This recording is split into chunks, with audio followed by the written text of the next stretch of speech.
what do you think Jason should do?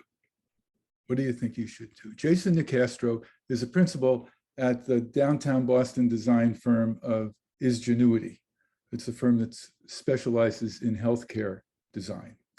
And as a principal, he's led project managers meetings for a while, and he's gotten them to a point where they run pretty well. But he's learned some skills about using breakout groups in meetings, and he's tempted to use them. On the other hand, he's a little worried that he will disturb the track record of success that his team has already achieved. I wonder what he'll do. Welcome to What Happened When I Tried It, the playlist. I'm Bill Ronco.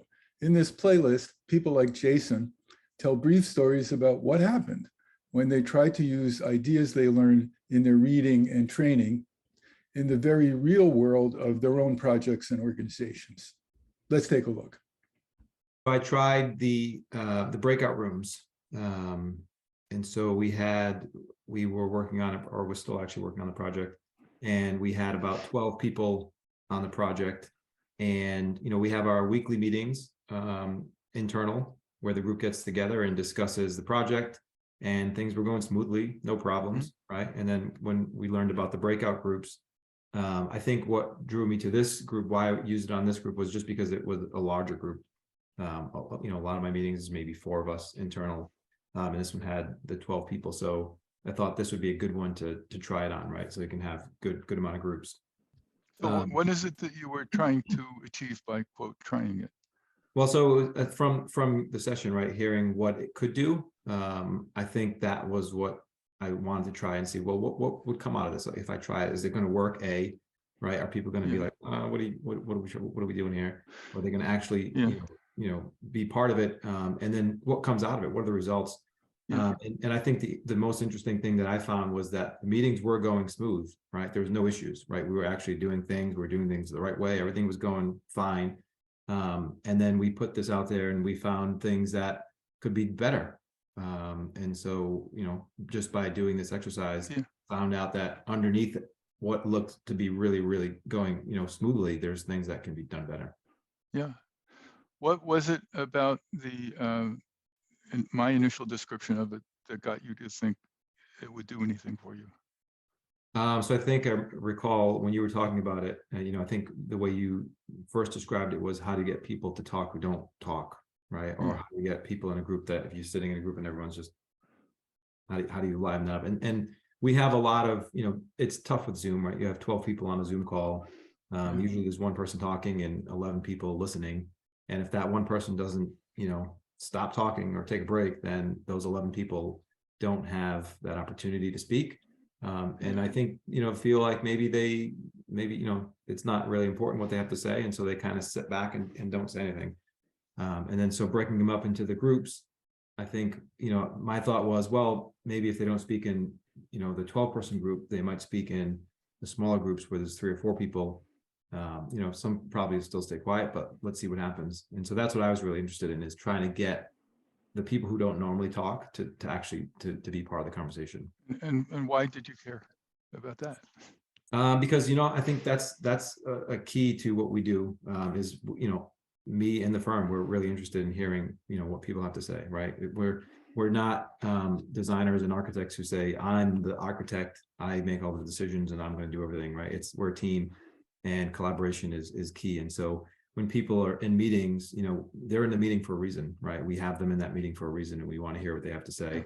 And, if they're not saying it, then they might have a really, really good idea in their head, and it just sits there, right? And it never. Oh yeah, I'm too familiar with that problem.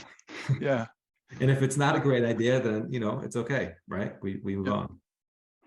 And then you mentioned your justifiable concern about people thinking that it would be crazy. If you wrote, like, why are you doing this? Talk about that worry a little bit. Well, I mean, just because it's something new, and my idea was, I wasn't going to tell people in advance. I was going to come to the meeting, and this is how I actually did it: come to the meeting and hijack the meeting, and say, today we're going to do this instead, and we're going to break out. And I think that's when people are used to something and they have this cadence going, and then all of a sudden somebody comes in and says stop. I think people Yeah. get a little nervous. And now, again, people are quiet, and I don't know why they're quiet. Maybe they just don't want to talk. And, am I forcing people to talk by doing this? And it maybe gets them a little uncomfortable, but I don't think that was the case afterwards. Yeah. Yeah. So a little bit of context. So I've done this at least 1,000 times by now with all different kinds of groups. Groups of 90 or 100, small groups, groups of factory workers on an assembly line, and boards of directors for major corporations. I still worry just a little bit every time I do it. And when I introduce that we're going to work in breakout groups, that somebody's going to storm out of the room and say, "This is absurd. What do you think this is? Some kind of de-group?" And it's just never happened. It's never. People have not batted an eye as long as I provide the structure about why we're doing it and how we're doing it. People are like, okay. And then when it's over, everybody is, "Oh, gee, we heard stuff that we never heard before." Yeah.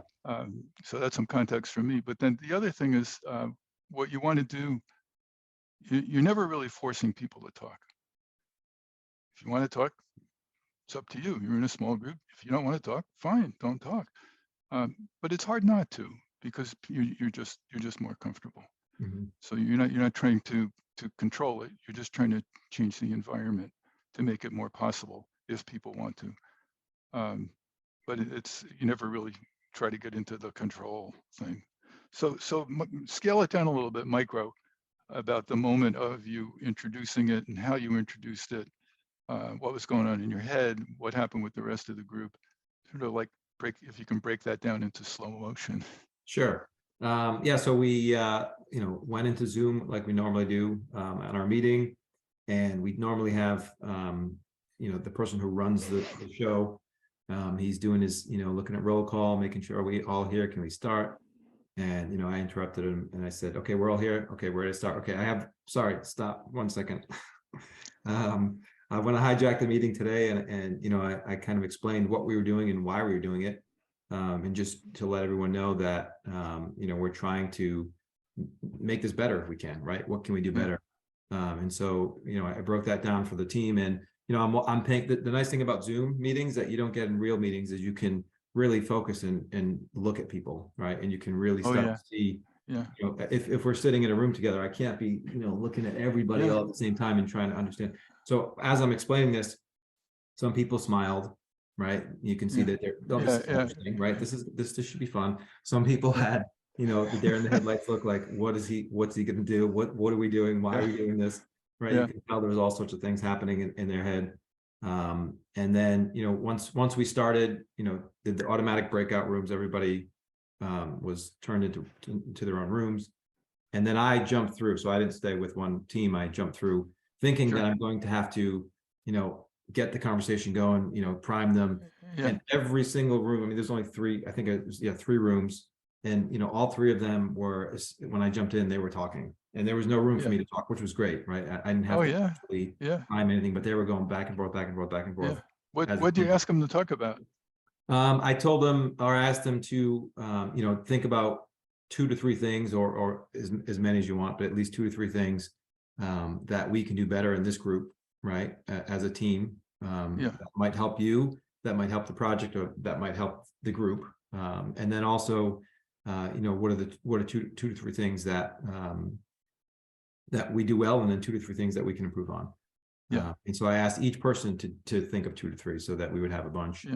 And then, I said we'll go with the youngest, or not the youngest, the last, whoever the newest employee is, they will be the spokesperson for the group. So that person will be responsible for timekeeping, and also to come back with the bigger group and summarize what your team had talked about.